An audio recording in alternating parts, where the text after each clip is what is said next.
اگر کوئی شخص ایئر بینڈ یا پونی پہن کے نماز پڑھ لے تو اس کا کیا حکم ہے؟ دارالفتہ اہل سنت کا فتویٰ. سوال: اگر مرد کے بال لمبے ہوں تو کیا وہ پونی باندھ کر نماز پڑھ سکتا ہے؟ جواب: مرد کا پونی باندھ کر نماز پڑھنا ناجائز و حرام ہے، اور اس کی وجہ سے نماز مکروہ تحریمی واجب الاعادہ ہوگی، یعنی ایسی نماز دوبارہ پڑھنی ہوگی. پونی کھول کے، ذرا پونی کے ساتھ پھر دوبارہ پڑھے گا تو بات نہیں بنے گی. تو نماز مکروہ تحریمی واجب الاعادہ نے اس کا ریپیٹ کرنا یہ کمپلسری ہوا کہ حدیث پاک میں اس سے ممانعت فرمائی گئی ہے.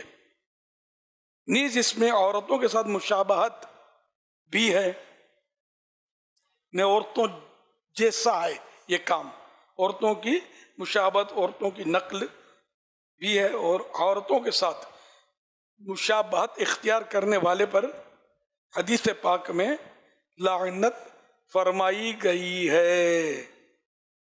تو اگر جس نے پونی پہلے کی بھی تھی آپ میں سے، اگر اور خدا نخواستہ تو ترک کر دی، اچھا کیا، لیکن توبہ واجب ہے، اس کی توبہ بھی کرنی ہے.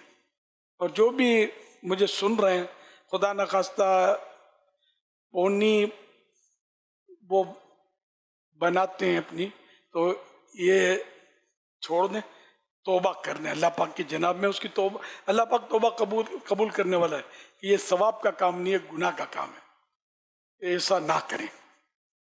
کیا فرماتے علماء دین و مفتیان شرع متین اس بارے میں کہ مردانہ ہیئر بینڈ جن کا آج کل رواج ہے وہ مردوں کا استعمال کرنا کیسا؟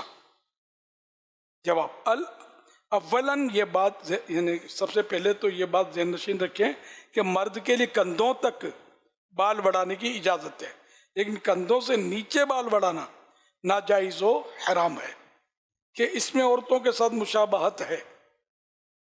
اسی طرح مرد کا اپنے بالوں پر ہیئر بینڈ لگانا بھی عورتوں کے ساتھ مشابہت کی وجہ سے ناجائز و حرام ہے، کہ حدیث مبارک میں عورتوں کے ساتھ مشابہت اختیار کرنے والے مردوں پر لعنت کی گئی ہے.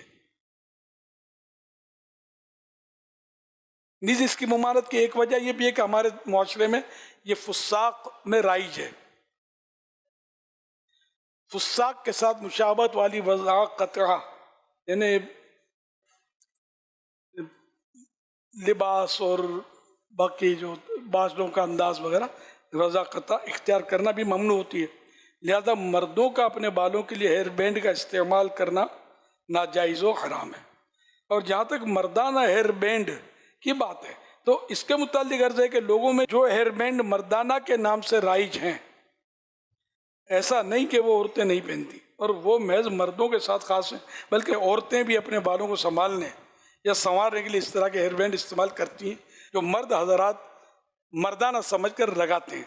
نیز ہیئر بینڈ اپنی اصل وضع یعنی بناوٹ کے اعتبار سے بھی عورتوں کے لیے بنایا گیا ہے، تو محض اسے مردانہ کہہ دینے سے زنانہ مشابہت ختم نہیں ہوگی، بلکہ عام طور پر جس مرد نے بالوں پر ہیئر بینڈ لگایا ہو تو لوگ اسے عجیب نگاہوں سے دیکھتے اور اس کی حالت کو زنانہ وضع قطع ہی شمار کرتے ہیں. نیز اگر بالفرض کوئی ایسا ہیئر بینڈ مارکیٹ میں ہو کہ جو خاص طور پر مردانہ ہو تو اگرچہ اس صورت میں عورتوں کے ساتھ تشبہ والا معنی نہ پایا جائے، لیکن پھر بھی ممانعت کا حکم باقی رہے گا، اور اس کی وجہ فساق کے ساتھ مشابہت. فساق فاسق کی جمع، فاسق مانے گناہ گار، یعنی ہمارے ہاں فساق و فجار لڑکے ہی اپنے بالوں پر ہیئر بینڈ لگاتے ہیں، لہذا وہ مردانہ ہیئر بینڈ بھی لگانے کی اجازت نہیں ہوگی. تو ہیئر بینڈ کا بالکل ہی ہے نا منع ہوگی.